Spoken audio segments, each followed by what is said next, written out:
সেদিন ওদের বাড়ি থেকে কিছু লোকজন আমাদের বাড়িতে এসেছিল।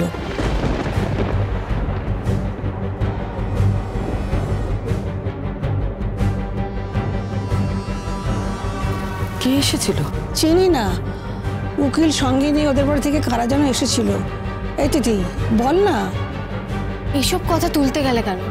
কাকিমা এমনিতেই টেনশনে আছে, এখন এসব কথা বলে টেনশন বাড়িয়ে আর কোনো লাভ আছে? না না, ব্যাপারটা তো জানার দরকার। সমস্যাটা কোথায়, কারা এসেছিল সেগুলো জানতে হবে না? হ্যাঁ, কিরে তোরা আমাদের জানাসনি কেন? কিরে বল। ও, জানানোর প্রয়োজন বোধ করিসনি তাই তো? ব্যাপারটা তো আমি সামলে নিয়েছিলাম। মানেটা কি সামলে নিয়েছিস? মানে তোর বয়স কত? তোর বয়স কত? বাড়িতে এত গুরুজন রয়েছে, তাদেরকে তুই কিছু জানাবি না? জানানোর প্রয়োজন বোধ করিসনি? হ্যাঁ, ওকে বকছিস কেন? আমি তো সব জানি। কি হয়েছে? কি হয়েছে তিথি, আমাকে একটু বল। মা ঘুরিয়ে ফিরিয়ে একই কথা, একইভাবে হুমকি দিচ্ছে। বাবা, পরের দিন কোর্টে গিয়ে লাভ নেই, যা হবার সব হয়ে গেছে, সব চুকে বুকে গেছে। কিন্তু ভজা মামা। তিথি, ভজা মামা যখন না বলছে তখন যাস না। কেন এরকম করছিস তিথি? তিথি তুই বুঝতে পারছিস না, সামনে তোর বিয়ে, তোর কেনাকাটা আরম্ভ হয়ে গেছে। তোর মাকে দেখ, তোর মা ধীরে ধীরে বিয়ের তত্ত্বের ট্রে সাজানো শুরু করে দিয়েছে। আরে তোর মেহেন্দি পর্যন্ত হয়ে গেছে, তোর বিয়ের গয়নাগাটি অর্ডার করা হয়ে গেছে, সামনে সব গয়নাগাটি আসবে, এই বাড়ি আলো দিয়ে সাজানো হবে, তার মধ্যে এই সমস্ত ঝুট ঝামেলা, কোর্ট কাছারি। প্লিজ তিথি, তুই যাস না, তুই কোর্টে যাবি না। আমারও একমত। তিথি, এইসব ঝামেলায় তুমি আর জড়াবে না, ব্যাস। হ্যাঁ হ্যাঁ দিদি, তুমি তো কেমোও নিতে যাওনি। তোমার যদি ভালো মন্দ কিছু একটা হয়ে যায় তাহলে কি হবে বলো তো?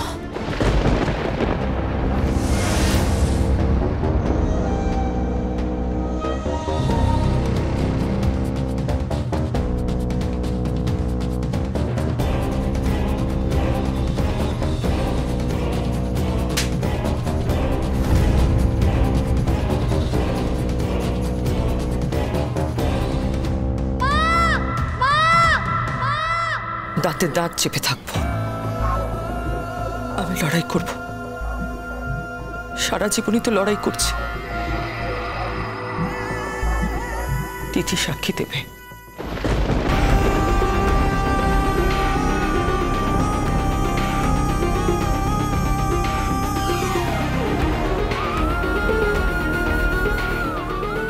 তুই সাক্ষী দিবি, আমি বলছি তুই সাক্ষী দিবি। এত বড় সাহস আমার মেয়ের হাত ধরে টানে। কত লোক ছিল রাস্তায়, কেউ একবারও ছুটে আসেনি, কেউ না।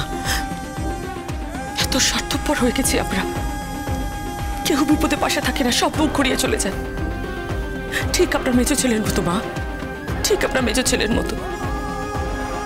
সময় সময় ঠিক মুখ ঘুরিয়ে নেয়। পাশের বাড়ির লোকটা যদি অসুস্থ হয়ে পড়ে, কেউ ঘুরেও তাকাবে না। এমনই হয়ে গেছে সমাজটা আমাদের।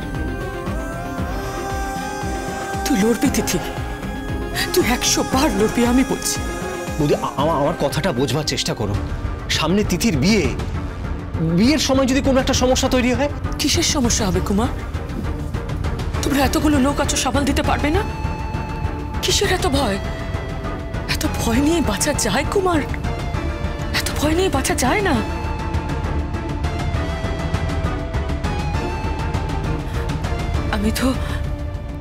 আমি তো চেয়েছিলাম আমার মেয়ে আইএস হোক, আইপিএস হোক। আমি তো চাইনি এত ছোট বয়সে ওকে বিয়ে দিতে। আমার কাল রোগের জন্য আমি বাধ্য হলাম ওকে বিয়ে দিতে। আমি চাই ও সেটেল করুক, ও সংসার করুক, ও সুখে থাকুক, ব্যাস।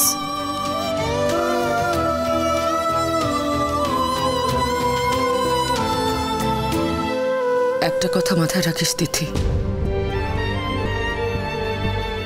সবসময় জানবি একজন কেউ কিন্তু দূর থেকে আমাদের দেখছে।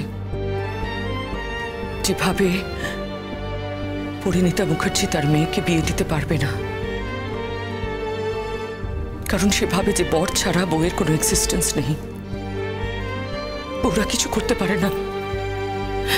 আমরা কিন্তু এই সিস্টেমটা ভাঙতে পারি দিদি, আমরা ভাঙতে পারি। আমি নিজে হাতে তোকে বিদায় দেব। তোর বিয়ে হবে, শানাই বাজবে, শাক বাজবে, উলুধ্বনি উঠবে, তুই বিয়ের মন্ত্র পড়বি।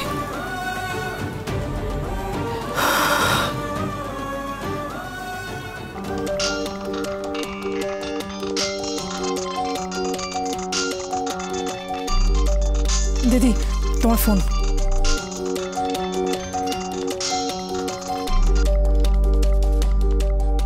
হ্যালো, কে বলছেন? না না, আপনার আসার কোনো দরকার নেই, আসবেন না আপনি। আমি একা মেয়েকে মানুষ করেছি, আমি একা মেয়ের বিয়ে দিতে পারবো।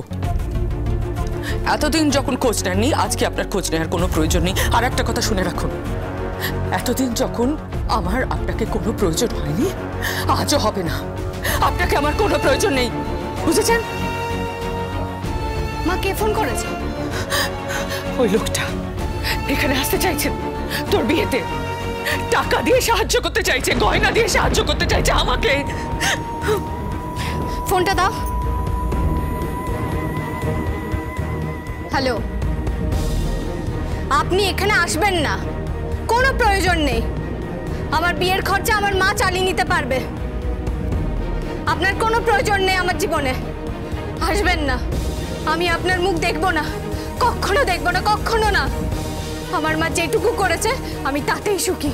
আমার মা আমাকে খাইয়ে পরিয়ে মানুষ করেছে, আমি তাতেই সুখী। আমার জীবনে আপনার প্রয়োজন নেই। মা, মা তুমি কাঁদবে না। আমাকে অপমান করছে তিথি, আমাকে অপমান করছে। কি ভেবেছে ও? আমরা মায়েরা এত দুর্বল, আমরা তোদের গর্ভে ধারণ করতে পারি আর মানুষ করতে পারি না? কি ভেবেছে? আমার জীবনের সবথেকে কঠিন সময়, যখন ওকে আমার সব থেকে প্রয়োজন ছিল, তখন আমাকে ছেড়েও চলে গেছে। আর আজ উপযাচক হয়ে আমাকে সাহায্য করতে এসছে, টাকা দিতে এসছে, অপমান করছে আমাকে। অপমান।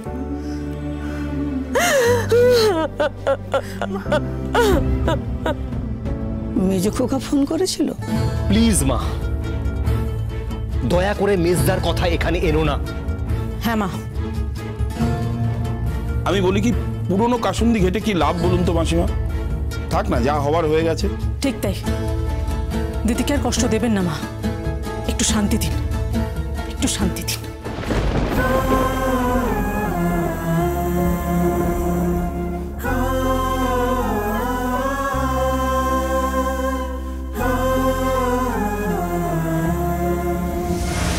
নায়রা, কি এত ভাবছো তুমি? প্লিজ নায়রা, এত কিছু ভেবো না প্লিজ। দেখো, তুমি পারো আমাদের বাড়ির ছেলেটাকে বাঁচাতে। ও যা শুরু করেছে, ওকে তো থামাতে হবে, বলো? হ্যাঁ নায়রা, কি ভাবছিস তুই এত? আগ্রি করে যা বোন আমার, এগ্রি করে যা বিয়েতে, দোহাই তোর।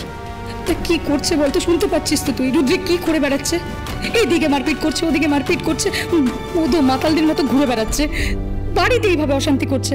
নায়রা, এই নায়রা, ওকে আটকানো দরকার তো, বল? হ্যাঁ না, তুই পারবি তো? কি ভাবছিস তুই নায়রা? কি ভাবছিস?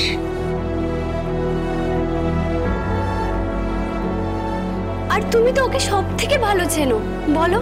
তুমি ওর ফুড হ্যাবিট জানো। হ্যাঁ, ও কি রং পছন্দ করে, কোন জায়গা পছন্দ করে, কোন ধরনের ড্রেস পছন্দ করে, সবই তো তুমি জানো। তুমি দাদাভাইকে নিশ্চয়ই ভালোবাসো।